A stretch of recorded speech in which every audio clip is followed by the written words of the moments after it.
அனைவருக்கும் வணக்கம். Sivashanmuga பரமசிவாலய YouTube channel வாயிலாக தங்களை அடியார் பெருமக்கள் அனைவரையும் சந்திப்பதிலே பெருமகிழ்ச்சியும் பேரானந்தம் கொள்கின்றேன். அந்த இறை புறம்பொருள் விரும்பியதன் காரணமாக இந்த கருத்தை தங்களிடம் முக்கியத்துவம் வாய்ந்த கருத்துக்களை அடியேன் பதிவிடுகின்றேன். அனைத்து அடியார் பெருமக்களையும் அடியேன் மனம் மொழி மெய்களால் தாழ் பணிந்து எனது குருமார்களையும் நினைவு கூர்ந்து அந்த இறை பரம்பொருளாகிய பிரமேசனுடைய ஆணைக்கு இணங்க இந்த கருத்தை தங்களுக்கு வெளிப்படுத்துகின்றேன். மிக முக்கியத்துவம் வாய்ந்த நாளாக நாளைய தினம் மகா சிவராத்திரி.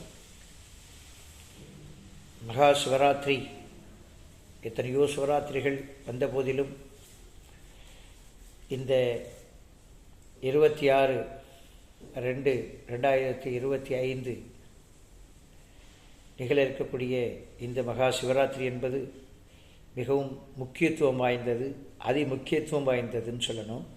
ஏன் அப்படின்னு கேட்டிங்கன்னா, மாதாந்திர சிவராத்திரிகள் ஒவ்வொரு மாதத்திலும்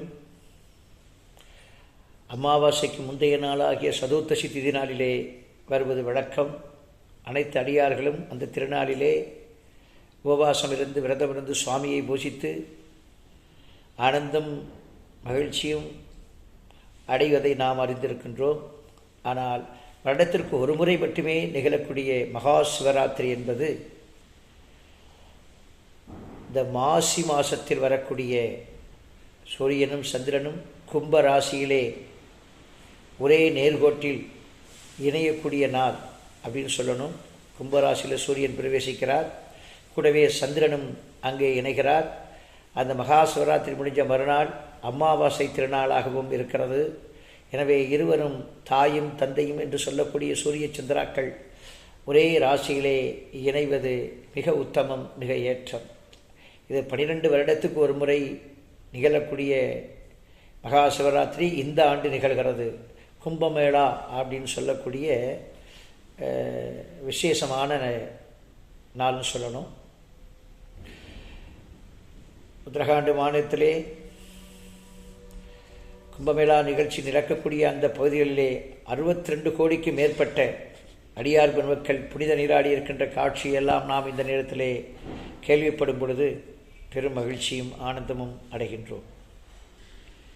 சுவாமியினுடைய விருப்பம் தேசம் முழுவதும் உலகம் முழுவதும் பெரிய மாற்றத்தையும் ஏற்றத்தையும் ஏற்படுத்தி கொண்டிருக்கும் இந்த தருணத்திலே தங்கள் இல்லங்களிலும் தங்கள் குடும்பத்திலும் பெரும் மகிழ்ச்சியும் ஆனந்தமும் பெற வேண்டும்.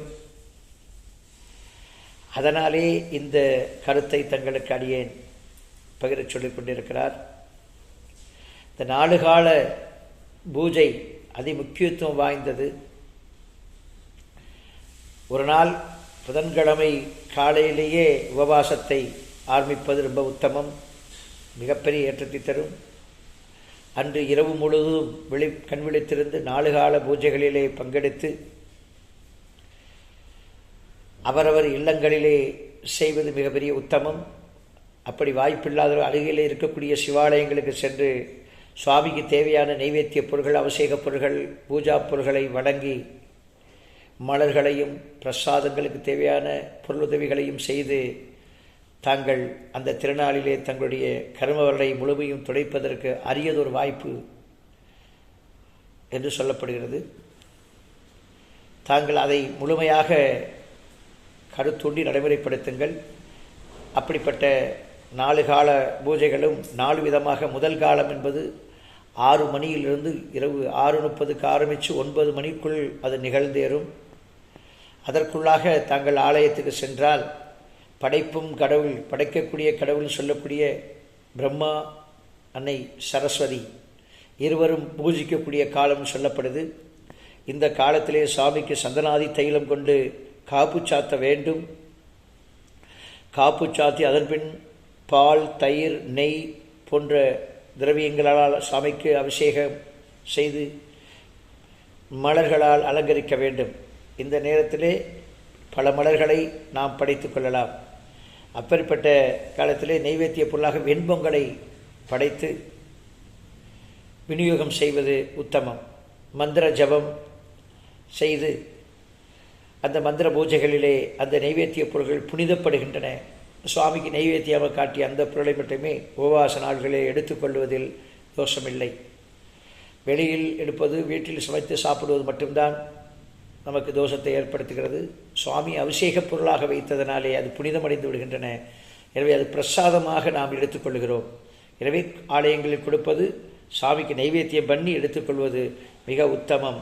இந்த முதல் காலத்தில் தங்களாலான உதவிகளை செய்து புனிதமடைந்து கொள்ள வேண்டுமாய் அன்போடு கேட்டுக்கொள்கிறேன். அதனைத் தொடர்ந்து நாம் இரவு 9 மணிக்கு பிறகு இரவு 12 மணி வரைக்கும் 2ஆம் காலம் மகாவிஷ்ணு மகாலட்சுமி செய்யக்கூடிய பூஜா முறைகள் அப்படின்னு சொல்லப்படுது.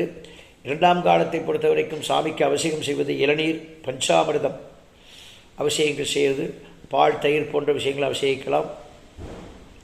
இதுகளை செய்து சர்க்கரை பொங்கல் அல்லது கல்கண்டு சாதம் அல்லது பாயாசம் போன்ற இனிப்பு பொருள்களை நிவேதனமாக செய்து, தாமரை மலர், செந்தாமரை மலர்கள், வாசனை மலர்கள் போன்ற மலர்களை வைத்து மந்திர உச்சாடனம், சிவாய நம சிவாய நம என்ற மந்திரங்களையோ, நமச்சிவாய மந்திரங்களையோ, பஞ்சாட்சர மந்திரங்களை இரவு முழுவதும் தாங்கள் இல்லம் முழுவதும் ஆலயம் முழுவதும் எண்ணங்களில் ஓடிக்கொண்டே இருக்க வேண்டுமாய் அன்போடு கேட்டுக்கொள்கிறேன்.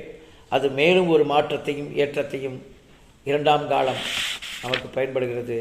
எனவே ரொம்ப முக்கியத்துவமானது 3ஆம் காலம் என்று சொல்லக்கூடிய அந்த அன்னை பார்வதி தேவியாகிய பராசக்தி சுவாமிக்கு 3ஆம் காலத்திலே பூஜை செய்கிறார்கள். லிங்கோத்பவ காலம் அப்படின்னு சொல்லக்கூடிய சுவாமி அந்த உருவம் அன்று தான் எடுத்ததாகவும் அந்த நேரத்தில் எடுத்ததாகவும் நமக்கு சொல்லப்படுகிற சாஸ்திரங்களிலேயே. அதற்குத்தான் அம்மை பூஜை செய்திருக்கிறார்கள். சகல வளங்களும் சகல ஆனந்தத்தையும் வாரி வழங்கக்கூடிய சக்தியையும் ஆற்றலையும் அந்த நேரத்திலே நமக்கு கிடைக்கும்.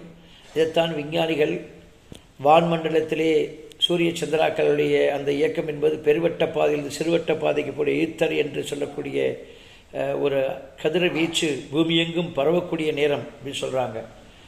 அதாவது 11:45 12:45 இது நிகழ்கிறதாக சொல்லப்படுகிறது. நாம் 2ஆம் கால பூஜை 12 மணிக்கெல்லாம் இருக்கின்றோம். ஆரம்பித்து 3 மணி வரை அந்த பூஜை முறைகள் ஆலயங்களில் நடக்கும். அதனால் அந்த நேரத்தில் பூர்ணத்துவத்தோடு கண் விழித்திருந்து அந்த நிகழ்ச்சியிலே தங்களை முழுமையாக இணைத்து பேரானந்தும் மகிழ்ச்சியும் பெற வேண்டுமாய் கற்றுக்கொள்கிறேன். மிக மிக முக்கியத்துவம் வாய்ந்தது. பார்வதியினுடைய பூஜை முறைகள் மிக விசேஷமாகவும் ஆனந்தமாகவும் நடக்கிறது. உலகம் முழுவதுமே மகிழ்ச்சி பொங்கக்கூடிய அந்த லிங்கோத்பவ காலத்தை நாம் மிக கவனமாக கையாள வேண்டும். இந்த நேரத்தில் இருக்கக்கூடிய அபிஷேக பொருள் என்பது தேன்களைத்தான் சாமிக்கு அபிஷேகமாக பண்ணுகிறார்கள். தேன், பால் போன்ற இனிப்பு பொருள்களை, கரும்புச்சாறு இதெல்லாம் செய்யலாம். தாளம்பூ மலர் ரொம்ப முக்கியத்துவம் வருகிறது. தாளம்பூ மலர் பிரம்மதேவர் லிங்கோத்பவர் அந்த சுவாமியுடைய அடிமுடி, தலைமுடி எதையும் பாதம் முதல் மேல் வரைக்கும் காண முடியாத நேரத்தில் இவர் மேலே போனதாக ஒரு வரலாற்று கதை நீங்கள் உணர்ந்திருப்பீங்க.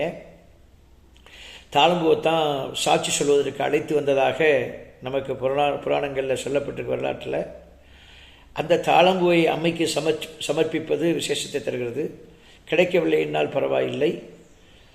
வில்வ இலை மிக மிக அவசியம். வில்வம் சாத்துவது சுவாமிக்கு பேரானந்தை தரும். எள்ளு சாதம், எள்ளெண்ணம், எள்ளால் சமைக்கப்பட்ட அன்னத்தை நைவேத்தியமாக வைத்து பஞ்சாட்சர மந்திரங்களை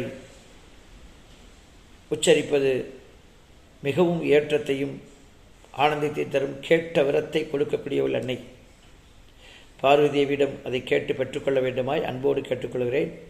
அதனைத் தொடர்ந்து 4ஆம் காலம் முக்கியத்துவம் வாய்ந்தது. உலக ஜீவராசிகள் அனைத்தும் சாமியை பூஜை செய்கிற நேரம்தான் 4ஆம் காலம். 33 தேவர்கள், ரிஷிமார்கள், வேதரிஷிகள், வேத விற்பனர்கள் சகலரும் சுவாமிக்கு அபிஷேகம் நிவேதனை வைத்து மந்திர பூஜைகள் செய்கின்ற நேரம்தான் இந்த 4ஆம் காலம். இது 3 மணியிலிருந்து அதிகாலை 6 மணி வரைக்குள் ஏதாவது ஒரு நேரத்தில் செய்து கொள்ளலாம். இந்த 4ஆம் காலத்தில் சகல ஜீவராசிகளும் உயிர்களும் பிராணிகளும் சகலமும் செய்கின்றன. இது செய்யக்கூடிய அபிஷேக பொருள்கள் பால், பழச்சாறு, கரும்புச்சாறு, தேன் போன்ற மிக பலரசங்கள், திராட்சைச்சாறு, கொடுமெந்திரி மட்டுமில்லை ஆரஞ்சிச்சாறு, எந்த பழச்சாறுகளாக இருந்தாலும் சாமிக்கு அபிஷேகமாக பயன்படுத்தி அந்த பேரானத்தில் வைத்து வாசனை மலர்கள் எல்லா மலர்களாலும் அலங்கரித்து பல்வேறு மலர்கள் குவிக்கப்படுகின்றன. அந்த நேரத்தில் வெல்வம் உள்பட நைவேத்தியமாக சுத்த அன்னம் படைக்கப்படுகிறது. சுத்த அன்னம், சுத்தமான அன்னத்திலே சமைத்து அதிலே சிறிது நெய்யிட்டு சுவாமிக்கு நிவேதனமாக பண்ண வேண்டும். தானியங்கள் பயன்படுத்தலாம். எல்லா ஜீவராசிகளும் பண்ணுவதால் சகல தானியங்களையும் நிவேதமாக வைத்து பூஜை செய்ய வேண்டுமாய் தங்கள் அனைவரையும் அன்போடு கேட்டுக்கொள்கிறேன். இந்த அரிய ஒரு வாய்ப்பு நாள் அழைத்து முடியாதவர்கள், வாய்ப்பு வசதி இல்லாதவர்கள் நமது சிவசண்முக பரமசிவ ஆலயத்திலே நாளைய மறுநாள் இரவிலே, அதாவது புதன்கிழமை இரவிலே சதுர்த்தசி திதி நேரத்திலே நாலுகால பூஜைகள், அபிஷேகங்கள், மந்திர ஜபங்கள், திருவாசகம் முற்றோதுதல், ஆன்மீகத்தினுடைய சூட்சம ரகசியங்கள், கர்மவினை தொலைக்கக்கூடிய எப்படி கடந்து செல்வதுங்கிற பல்வேறு விஷயங்கள், பஞ்சாட்சர மந்திரங்கள் எல்லாம் 4 காலங்களிலும் நிகழ இருக்கின்றன. வாய்ப்பும் சூழலையும் இறைவனால் யாருக்கெல்லாம் வாய்ப்பு வழங்கியிருக்கிறார்களோ அத்தனை பேரும் இரவிலே சிவராத்திரி, மகா சிவராத்திரி நாளிலே சிவசண்முக பரமசிவ ஆலயத்தில் எழுந்தருளி அந்த பூஜையில் தங்களாலான திரவியங்களை சாமிக்கு சமர்ப்பித்து 4 கால பூஜைகளில் பங்கெடுத்து அரிய பொக்கிஷமான கருத்துக்களை திருவாசக முற்றோதுதல், ஏற்கனவே நாம் உழவார பணிக்குழு 2ஆம் ஆண்டு துவக்க விழா நடத்தும் பொழுது அதில் பங்கெடுத்த அனைத்து அடியார்களுக்கும் திருவாசகம் புத்தகம் தங்களுக்கு வழங்கப்பட்டன. வரக்கூடியவர்கள் முடிந்த வரைக்கும் அந்த திருவாசக புத்தகத்தை கையிலே எடுத்து வருமாய் அன்போடு கேட்டுக்கொள்கிறேன். அப்படி வரும் பட்சத்தில் அந்த திருவாசக முற்றோதல் ஒரு ஜாமம் நடக்க இருக்கின்றன. மிகவும் ஏற்றத்தையும் பயனுள்ள நிகழ்ச்சியும் தரும். ஒவ்வொரு